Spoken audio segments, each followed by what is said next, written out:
You are a senile waste of space. Julian roared, his face flushed a violent shade of red. He pointed a shaking finger at the top of my head. I asked for a single skim latte, and you bring me this sludge? Do you have dementia, Catherine? Is that it? Do you even know what year it is? The heavy oak doors of the boardroom seemed to vibrate with the force of Julian Thorne's scream. I was on my hands and knees, the rough carpet biting into my skin, frantically scrubbing at a dark coffee stain. The smell of stale roast and expensive cologne filled my nose. Above me, Julian kicked a metal trash can, sending it clattering across the room. The noise echoed like a gunshot in the silent room. 10 board members sat around the mahogany table, staring at their tablets, refusing to make eye contact with the scene unfolding before them. They were cowards. Every single one of them. I didn't look up yet. I kept scrubbing, feeling the hot liquid soak into the knees of my cheap, polyester slacks. I am sorry, Mr. Thorne, I mumbled, keeping my voice trembling and small. I'll clean it up. You're damn right you're sorry, he sneered, adjusting his silk tie. But cleaning it up isn't enough. You are incompetent. You are slow. And frankly, looking at you depresses me. Security!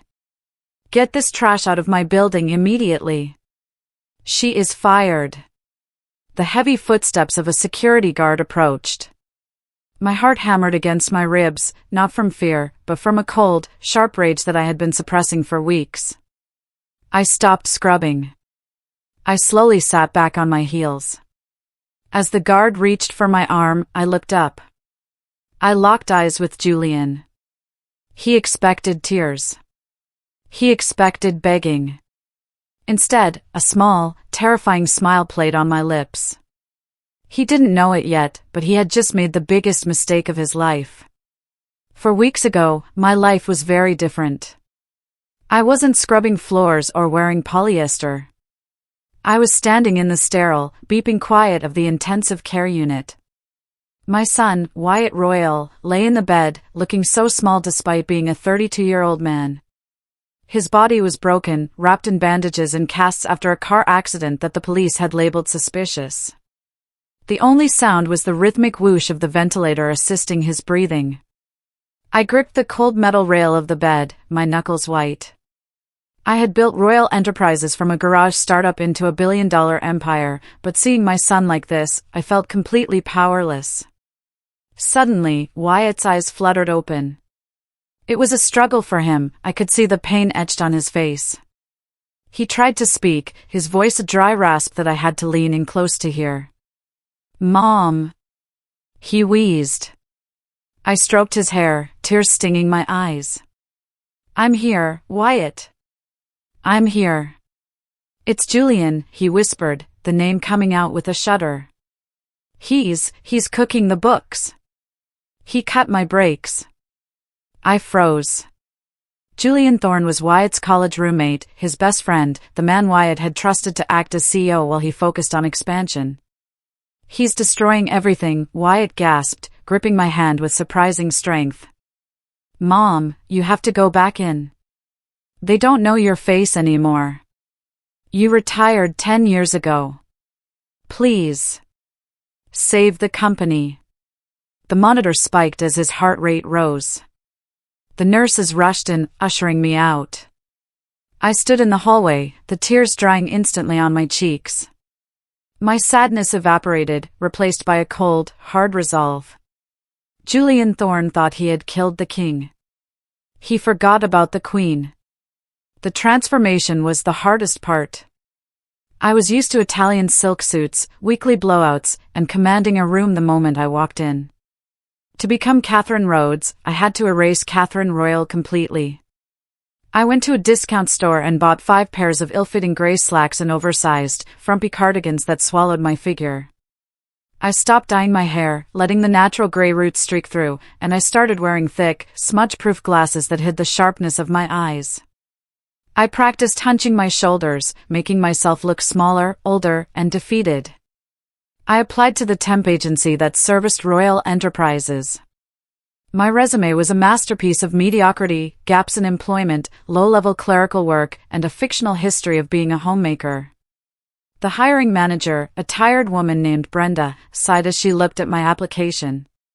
"Look, Catherine, I'll be honest. The acting CEO, Mr. Thorne? He eats assistants for breakfast. He's fired 3 in the last month. He likes them young and pretty so he can flirt, or he likes them, well, invisible." She looked me up and down, taking in the gray hair and the nervous twisting of my hands. "He won't feel threatened by someone like you. He needs a punching bag, and frankly, nobody else will take the job." "I have thick skin," I said, keeping my voice soft. "And I really need the health insurance." She stamped the paper. "You start Monday. Good luck. You're going to need it." I walked out of that office with my employee badge. It felt heavy in my pocket. I wasn't just walking into a job, I was walking into a war zone disguised as a harmless old lady. My first day in the executive suite was a lesson in humiliation. The glass walls of the office offered a panoramic view of the city, a view I had chosen when I designed the building 30 years ago. Now, it felt like a cage. I stood at the reception desk, waiting for instructions. Julian breezed in 20 minutes late, smelling of expensive scotch and arrogance. He didn't even look at me. He simply threw a plastic-wrapped bundle of dry cleaning at my face. "Hang these up," he barked, walking past me without breaking stride. "And don't speak unless spoken to. I hate chatter."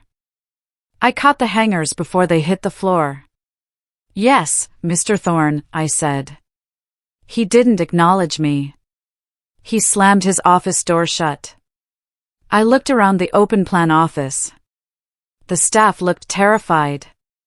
Heads were down, typing furiously. No one was talking. I walked over to a young man at a nearby desk. He looked about the same age as my son, with messy hair and dark circles under his eyes. His nameplate read Toby, Senior Analyst. "Hi," I whispered. "I'm the new admin." Toby jumped, looking at Julian's closed door fearfully. "Don't let him see you talking to me," he hissed. "He's on a rampage today. He's looking for a reason to fire someone. Just keep your head down, ma'am." "Is it always like this?" I asked, putting on my confused grandmother act. Toby sighed, rubbing his temples. "Since Wyatt got hurt? It's a nightmare. It's a reign of terror. Just do your work and try to survive." I nodded, moving back to my desk. I wasn't just going to survive. I was going to hunt. By Wednesday, I had become part of the furniture. That was the thing about men like Julian, they didn't see people like me. To him, I was just a mechanism to fetch coffee and file papers. This invisibility was my greatest weapon. During a working lunch with a vendor, Julian ordered me to sit in the corner of the room on a folding chair to take notes. "Don't type," he had sneered. "The clicking annoys me. Write it down by hand. If you can even write fast enough with those arthritic hands." I sat quietly with my notepad, looking like I was struggling to keep up. In reality, I was writing down every word verbatim in shorthand, a skill I had mastered in law school decades ago. The vendor, a greasy man named Mr. Vane, seemed nervous. "Julian, we can't keep pushing the invoices for the phantom inventory," Vane whispered, leaning over his steak. "The auditors are going to notice that the warehouse in Jersey is empty." "Relax," Julian said, his mouth full. "I fired the old auditor. The new guy is fresh out of college, he doesn't know a pallet from a pallet. Just keep padding the numbers by 20%. I need that cash in the Cayman account by Friday." My pen scratched against the paper. Phantom inventory. Jersey warehouse. Cayman account. I kept my face blank, pausing to adjust my glasses as if I was confused. "Did you get that, Catherine?" Julian barked suddenly. I looked up, blinking rapidly. Oh, yes, sir. You want the salad dressing on the side next time? Julian laughed, a cruel, barking sound. God, she's useless. Perfect. He turned back to Vane. See? Nobody is watching. The arrogance of the man was staggering, but his incompetence was what would bury him. Thursday morning, the office was in chaos. Julian had locked himself out of his computer again. He was standing in the middle of the office, screaming at the poor IT director on the speakerphone. I don't care about security protocols. Julian yelled. Reset it now. I have a meeting in 5 minutes. I stood by the door, holding a tray of water bottles. I watched him pace. He was sweating. Okay, Mr. Thorne, the IT director's tinny voice came through. I've reset it to the temporary default. You need to change it immediately. Fine, Julian muttered. He sat down and typed furiously. Then, looking around the room and seeing only me, the senile secretary, he didn't even bother to lower his voice. He typed the new password with heavy, angry keystrokes, saying the letters under his breath as he typed. Capital ROYALFLUSH 01. Royal Flush 01. A poker reference. How fitting for a man gambling with my son's legacy. He hit enter and leaned back, satisfied. He looked at me. What are you staring at? Put the water down and get out. Yes, sir, I said, shuffling forward. I repeated the password in my head over and over. Royal Flush 01. He assumed I was too old to understand technology, too slow to memorize a string of characters. He assumed I was harmless. Tonight, I would prove him wrong. I waited until the office was deserted. The cleaning crew usually came through at 9 p.m., which gave me a narrow window. At 7:30 p.m., I told the night guard I had to catch up on some filing because Mr. Thorne is very particular. He nodded sympathetically and let me stay. I sat at Julian's massive glass desk. It felt familiar, yet wrong. This used to be my desk. Then Wyatt's. Now, it was covered in sticky notes and ring stains. I woke up his computer. My heart did a little flip. If he had changed the password again, I was stuck. I typed it in, Royal Flush 01. The screen flashed green. Access granted. I didn't waste a second. I went straight to the financial backend. I bypassed the standard reports and went into the raw data logs. What I found made my stomach turn. It wasn't just the vendor kickbacks. It was worse. Julian was draining the employee pension fund. He was categorizing the withdrawals as high-risk investment losses to cover his tracks, but the money was flowing directly into a shell company called Thorne Holdings. He was stealing the retirement savings of the people who had worked for me for 20 years. I pulled a flash drive from my purse. I started downloading everything, the bank transfers, the emails to Vane, the falsified audit reports. The progress bar crawled across the screen. 40%. 50%. Suddenly, the elevator dinged. Voices echoed in the hallway. The cleaning crew was early. I yanked the flash drive out of the port just as the voices got louder. It was too late to run to the door. Panic, cold and sharp, spiked in my chest. If I was caught at the CEO's computer, there would be no explanation. My cover would be blown, and Julian would destroy the evidence before the police could arrive. I did the only thing I could do. I dropped to the floor and scrambled under the massive desk. I curled myself into a tight ball, hugging my knees, praying my joints wouldn't pop. The door swung open. It wasn't the cleaning crew. It was Julian. He walked in, his expensive leather shoes clicking on the hardwood. He was humming to himself. He walked right up to the desk. I held my breath, pressing my hand over my mouth. From my vantage point, I could see his ankles. He stopped inches from my face. "Where are my damn keys?" he muttered. He started shifting papers on the desk above me.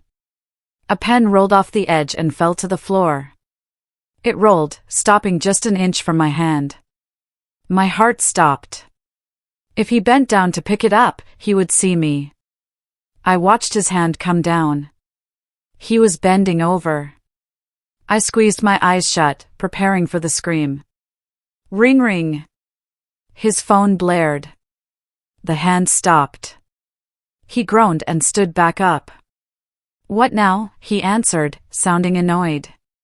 "Yeah, I'm coming. I just forgot my keys." He grabbed his keys from the desk and walked out, kicking the pen under the desk as he left. The door clicked shut. I let out a breath that sounded like a sob. I was safe. The next morning, Julian was in a foul mood. He suspected something was wrong, though he didn't know what. He needed to vent his frustration, and I was his favorite target.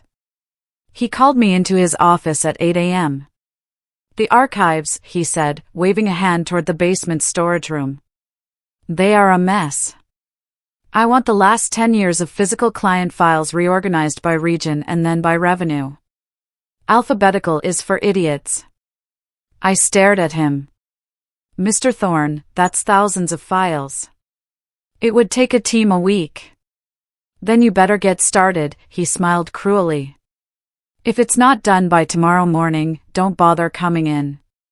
Consider it your probationary review." He wanted me to quit. He wanted me to walk out so he wouldn't have to pay unemployment. "I understand," I said quietly. I went down to the basement. It was dusty and smelled of old paper. I took off my oversized cardigan and rolled up my sleeves.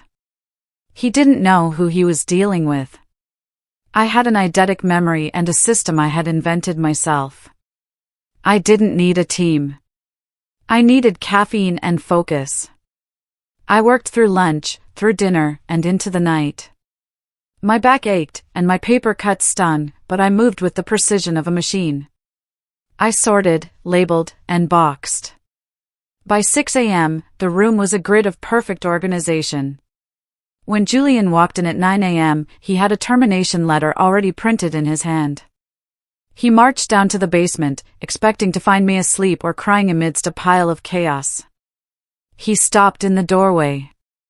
The room was immaculate. The boxes were stacked perfectly. The labels were typed and color-coded. I was standing there, holding a clipboard, looking tired but composed. "Good morning, Mr. Thorne," I said. "The files are ready for your review." His face fell. He looked at the room, then at me. He turned red. He couldn't fire me for incompetence. He walked over to the nearest stack of boxes and shoved them hard. They toppled over, spilling files across the floor. "It's wrong," he shouted, his voice cracking. "I said by revenue. This is sloppy. Do it again." He stormed out. I stood there, looking at the mess he had made. He was unraveling. A smart villain would have been gracious.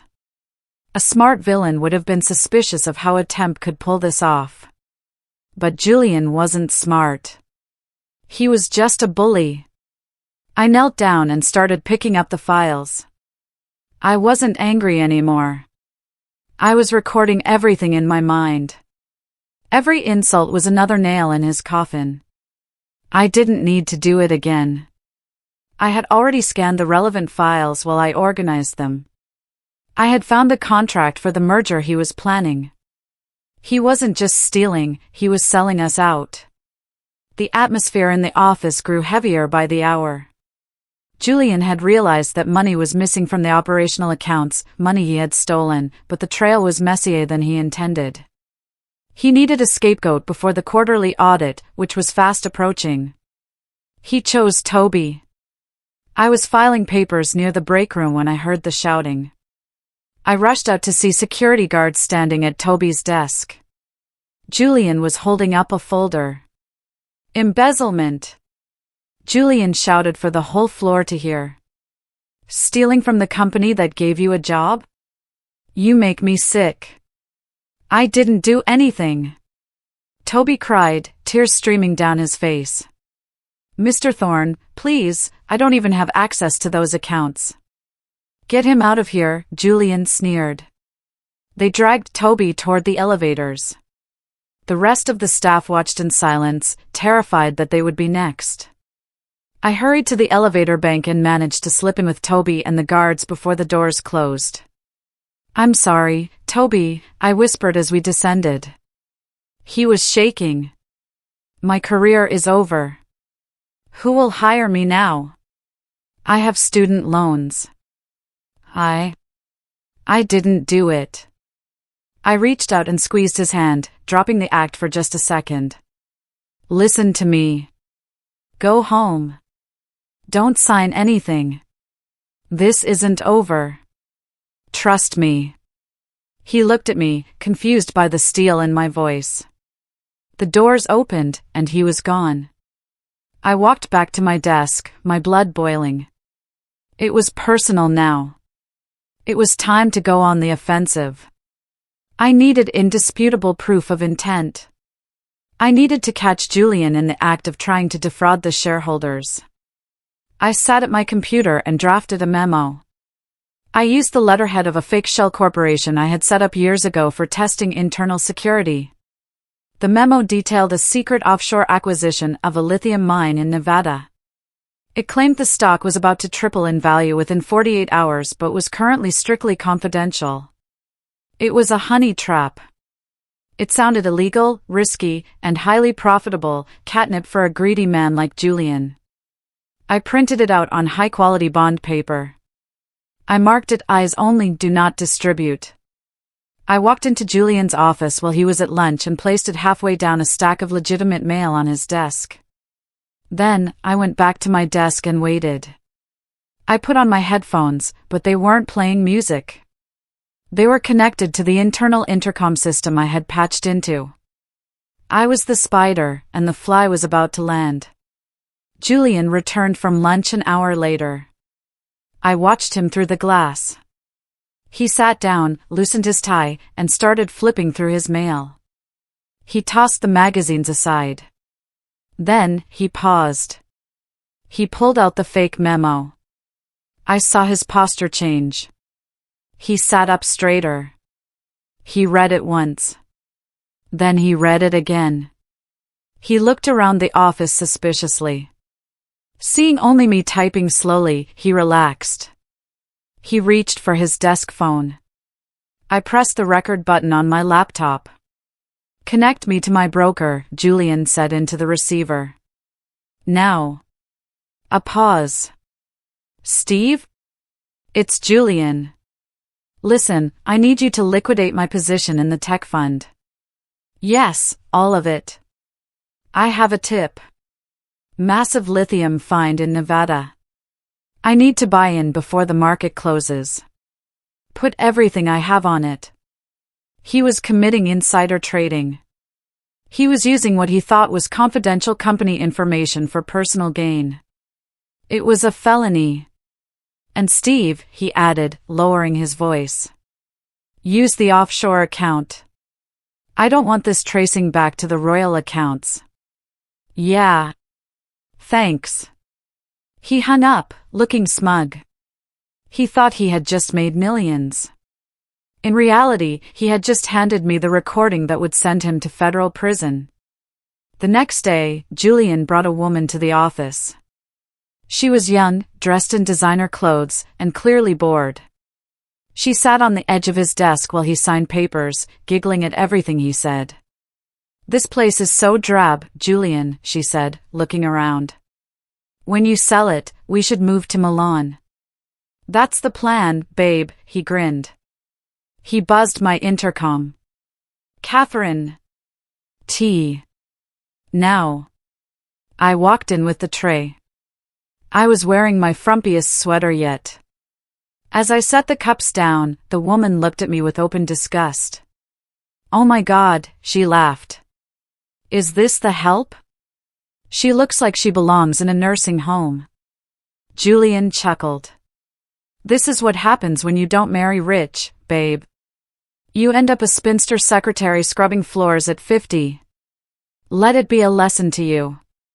The insult stung, deep and sharp. But I didn't flinch. I smiled a sweet, vacant smile. Sugar, miss? I asked. 2 cubes, she demanded without looking at me. I placed the sugar bowl on the desk. Tucked underneath the ceramic lid was a microscopic listening device. Enjoy your tea, I said. As I walked out, I heard Julian say, don't worry about her. She's practically deaf. Now, let me tell you about the merger. The buyers are coming on Monday. I'm selling the patent portfolio for cash. I walked back to my desk, my heart racing. He was selling the patents. That was the core of the company. If he did that, Royal Enterprises would be nothing but a shell. Friday morning, the atmosphere was tense. The board had started asking questions about the quarterly projections.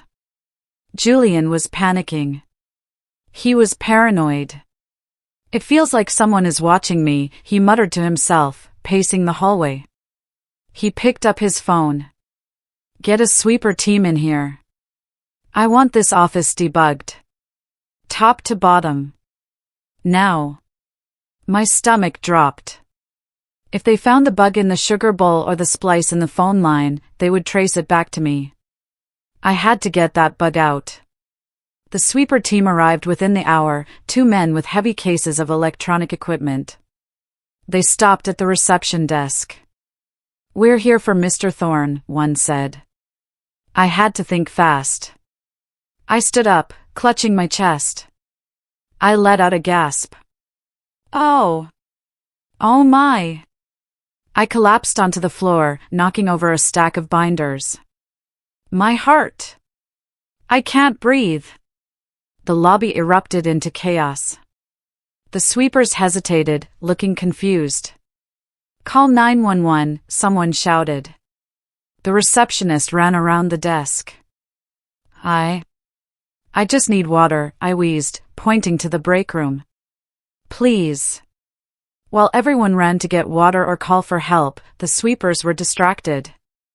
I rolled onto my knees, pretending to struggle to stand, and stumbled into Julian's office. I grabbed the sugar bowl, pocketed the bug, and collapsed again just as the receptionist ran back in. I'm feeling a little better, I panted. The bug was safe in my pocket. The medical drama bought me time, but Julian's paranoia was at an all-time high. He couldn't find a bug, so he decided the leak had to be human. And I was the only person who was always around. He decided I was a liability. Monday morning, I arrived to find 2 security guards at my desk. Julian was holding a credit card statement. Catherine Rhodes, he said loudly. We found a corporate credit card in your purse. There is a charge for a $5,000 diamond necklace on it. I froze. He had planted it. It was a classic, clumsy frame-up. I don't have a corporate card, I said calmly. It was in your bag, he smirked. Security found it this morning.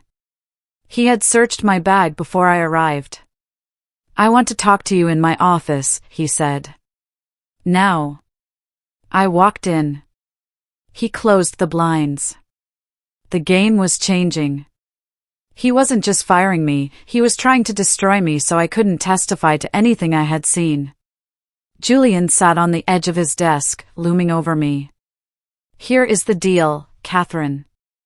I could call the police. Grand larceny. At your age, you'd die in prison. He slid a piece of paper across the desk. Or, you can sign this. It's a confession and a non-disclosure agreement. You admit to the theft, you agree to pay it back over time, and you agree to never speak about this company or me again. You leave today, and I don't press charges. He handed me a heavy, expensive pen. I looked at the paper. If I signed it, my credibility would be ruined. But if I got arrested, I couldn't stop the merger. The vote was tomorrow. I needed to be free. I started to cry. I let my shoulders shake. Please, Mr. Thorne. I didn't steal anything. Sign it, he shouted, slamming his hand on the desk. I took the pen with a trembling hand. Okay. Okay, I'll sign. I bent over the paper. I signed my name with a flourish. Julian snatched the paper away, grinning like a shark. Get out of my sight, he said. You have 10 minutes to clear your desk. I walked to the elevator, carrying my small box of personal items. Tears were still streaming down my face for the benefit of the onlookers. But the moment the elevator doors closed, shielding me from view, I wiped my face dry. I looked at my hand. I hadn't signed Catherine Rhodes. I had signed Catherine Royal. It was a risky move, but a legally brilliant one. The document was a confession from Catherine Rhodes. By signing a different legal name, my real name, I had created a binding contradiction. Furthermore, the NDA applied to Catherine Rhodes. Catherine Royal had agreed to nothing. But more importantly, I had bought myself 24 hours. He thought I was gone. He thought he had won. He would drop his guard. I went to my car. I pulled out my burner phone and dialed a number I hadn't used in years. It's me, I said. Get the jet ready. And call the SEC. We move tomorrow. That night, the news broke. Julian released a press statement announcing the strategic merger with a rival competitor. He framed it as saving a sinking ship. He was selling Royal Enterprises for pennies on the dollar. The rival company was known for stripping assets and firing everyone. The vote was scheduled for 9 a.m. the next morning. I sat in my apartment, looking at the layout of the office building. To stop the vote, I needed more than just the evidence of fraud. I needed to prove he didn't have the authority to sell. I needed the founder's charter. It was the original incorporation document, locked in the safe in the CEO's office. It contained the poison pill clause I had written 30 years ago. In the event of the CEO's incapacity, no sale can occur without the unanimous consent of the board and the founder. Since Wyatt was incapacitated, and I was the founder, Julian couldn't sell. But I needed the physical paper to prove it. I dressed in black. I drove to the building at 2 a.m.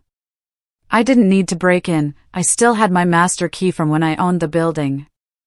I had kept it on my keychain for sentimental reasons. Now, it was my lifeline. I slipped into the service entrance. The building was quiet, just the hum of the HVAC system. I took the freight elevator to the top floor. The executive suite was dark. I crept toward Julian's office. I knew the code to the safe because it was the birthday of his first dog, Wyatt had told me years ago. April 12, 95. I typed it in. The light turned green. The heavy door swung open. There it was. The leather-bound folder. I reached for it, my fingers brushing the cool leather. Suddenly, the overhead lights flooded the room. I spun around, blinded. Julian was standing in the doorway. He wasn't wearing a suit. He was in jeans and a t-shirt, holding a baseball bat. He looked unhinged. I knew it, he whispered. I knew there was something off about you. The old lady act. You were too smart. Too quiet. He stepped into the room, slapping the bat against his palm. Who are you working for? The competition? The police? He blocked the only exit. I clutched the folder to my chest. I'm working for the owner, I said, my voice dropping its disguise. It was strong, clear, and commanding. Julian paused, confused by the change in my tone. Then he laughed. The owner is a vegetable. And you are a thief. Give me the folder, Catherine, or whatever your name is. Or I will break your hands. He raised the bat. He was going to hurt me. There was no doubt in his eyes. I didn't cower. I didn't beg. I waited until he took a step forward, swinging the bat back for momentum. I grabbed the heavy leather folder and hurled it like a frisbee. It struck him square in the shin. He howled in pain and doubled over, dropping the bat. I reached into my purse and pulled out a canister of pepper spray. I didn't hesitate. I sprayed a thick orange cloud right into his face. Julian screamed, clawing at his eyes. You witch! I'll kill you! I grabbed the folder from the floor and ran. I sprinted past him, dodging his blind, grasping hands. I ran out of the office, down the hall. I heard him stumbling after me, crashing into furniture. I hit the stairwell door just as the elevator alarm began to blare. He had triggered the lockdown. The elevators were sealed. I had to walk down 40 flights of stairs. I didn't stop. I ran until my lungs burned, clutching the charter like a shield. The boardroom was still frozen. Julian was breathing heavily, his eyes red and swollen from the pepper spray the night before. He glared at me. Get her out, he screamed again to the guard. I shook the guard's hand off my arm. I stood up straight, brushing the coffee grounds from my pants. I took off the thick, smudge-proof glasses and threw them on the table. They clattered loudly. Unhand me, I said. My voice wasn't the wavering whisper of Catherine Rhodes. It was the icy, imperious tone of Catherine Royal. That is a direct order. The guard hesitated. He looked at me, really looked at me. He recognized the tone. He stepped back. Julian blinked. What did you say? I said. I turned to face him. I don't think you have the quorum to fire me, Julian. And you certainly don't have the authority to sell this company. I pulled a small remote from my pocket and pointed it at the massive teleconference screen on the wall. The static cleared, revealing a hospital room. Wyatt Royal was sitting up in bed, looking pale but alert. A lawyer stood next to him. Hello, Julian, Wyatt said. His voice was weak, but it filled the room. Julian turned white. He gripped the table for support. Leo. I mean, Wyatt? I thought you were comatose? Wyatt finished. I woke up 2 days ago. Just in time to hear what you've been doing to my legacy. The board members gasped. They looked from the screen to Julian, then to me. Effective immediately, Wyatt continued, I am exercising my right under the Founders' Charter. I transfer all my voting proxy rights to my mother, Catherine Royal. I reached into my bag and pulled out a wet wipe. I scrubbed the gray makeup from my hairline and the contouring that made my face look saggy. I stood tall, radiating power. You fired Catherine Rhodes, Julian, I said, staring him down. But you answer to Catherine Royal. The silence in the room was absolute. Julian looked like a trapped animal. I dumped the heavy folder onto the table. I opened it, spreading out the photos of the phantom inventory, the transcript of the insider trading call, the bugged recording from the Sugar Bowl, and the evidence of the pension fund theft. Insider trading. Embezzlement. False termination. Fraud. And attempted assault. I listed the crimes calmly. The merger is cancelled. Julian's face twisted into a mask of pure hate. She's lying. She's crazy. It's all fake. He lunged at me across the table. The door to the boardroom burst open. 2 police officers stepped in, followed by the district attorney himself. I had called them at 6 a.m. Julian Thorne, the officer said, grabbing him and slamming him against the wall. You are under arrest. As they clicked the handcuffs on him, Julian looked back at me, his eyes wide with shock. You were the secretary. You made my coffee. I walked over to him. I leaned in close, so only he could hear. You were right about one thing, Julian. I am a mother. And you don't mess with my family. They dragged him out, his protests echoing down the hall. I turned back to the stunned board members. I took the seat at the head of the table, Julian's seat. I picked up the phone and dialed a number. Toby? I said when he answered. It's Catherine. Put a suit on. You're the new CFO. We have a lot of work to do. I looked around the table. Now, I said to the board, let's get back to business.